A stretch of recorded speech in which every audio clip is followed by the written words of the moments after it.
नमस्कार प्रिय मित्रों, एक बार पुनः हिंदी द बेस्ट चैनल में आपका स्वागत है। मित्रों, हिंदी साहित्य में यदि आपकी रुचि है और हिंदी साहित्य में स्वयं को समृद्ध करना चाहते हैं या हिंदी साहित्य से संबंधित जितनी प्रतियोगी परीक्षाएं हैं उनमें साहित्यकारों के उपनाम या कुछ साहित्यकार ऐसे हैं जो विशेष नामों से ही प्रसिद्ध हो चुके हैं, उनके वास्तविक नाम को हमें पता ही नहीं है, तो ऐसे साहित्यकारों के बारे में इस वीडियो में चर्चा होने जा रही है।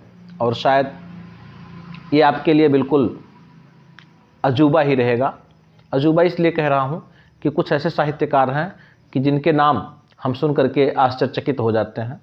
तो ऐसे कौन से साहित्यकार हैं और परीक्षाओं में पूछा भी जाता है, और ऐसे साहित्यकारों के अगर उपनाम और वास्तविक नाम दोनों को हम जानते हैं तो समझिए कि हम उनके प्रति एक सच्ची आस्था भी रखते हैं। तो आइए शुरू करते हैं। सबसे पहले अधैर्य का कवि किसे कहा जाता है? तो आंसर हो जाएगा रामधारी सिंह दिनकर। और अगर आपसे कोई पूछे अपभ्रंश का वाल्मीकि किसे कहा जाता है या अपभ्रंश का कालिदास किसे कहा जाता है, तो आपका उत्तर हो जाएगा स्वयंभू। इसी प्रकार से अपभ्रंश का भवभूति कौन है, तो आपका आंसर होगा पुष्पदंत। इसी प्रकार से बहुत ही उम्दा प्रश्न आ गया आपके सामने कि अमृत की वर्षा कराने वाला कवि कौन है, तो आपका आंसर होना चाहिए रसखान। और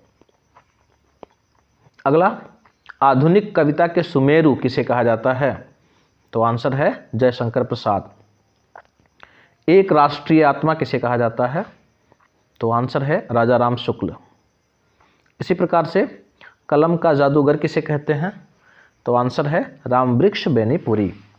और दूसरा अगला, इससे कलम का मजदूर किसे कहते हैं या कलम का सिपाही किसे कहा जाता है, तो आपका आंसर होना चाहिए धनपत राय या मुंशी प्रेमचंद।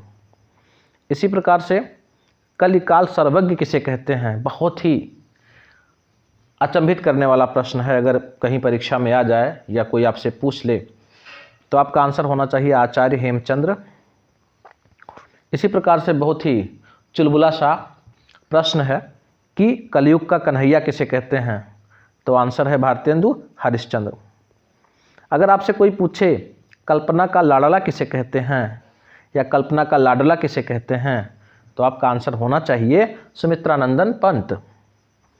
और अगर कोई आपसे पूछे कि क्षयी रोमांस का कवि कौन है, तो आंसर है हरिवंश राय बच्चन।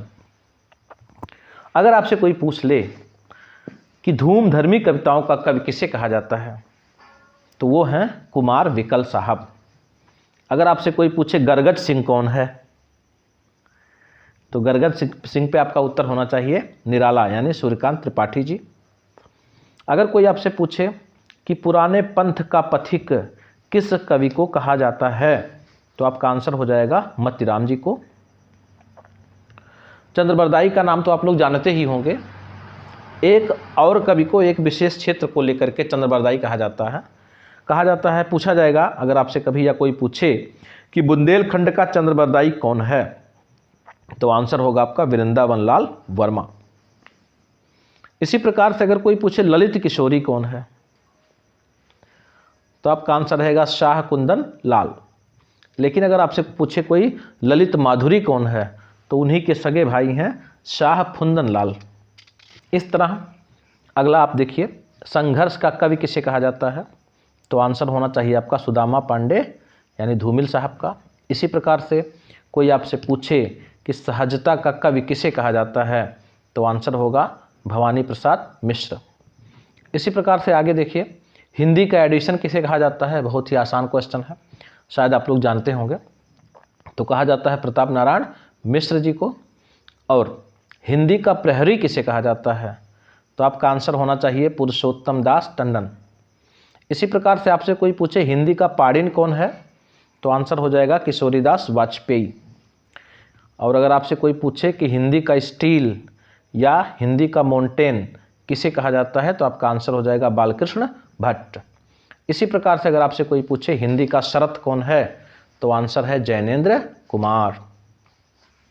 तो इस तरह से मित्रों ये वीडियो आपके सामने है और उम्मीद है आपको बहुत अच्छा लगा होगा।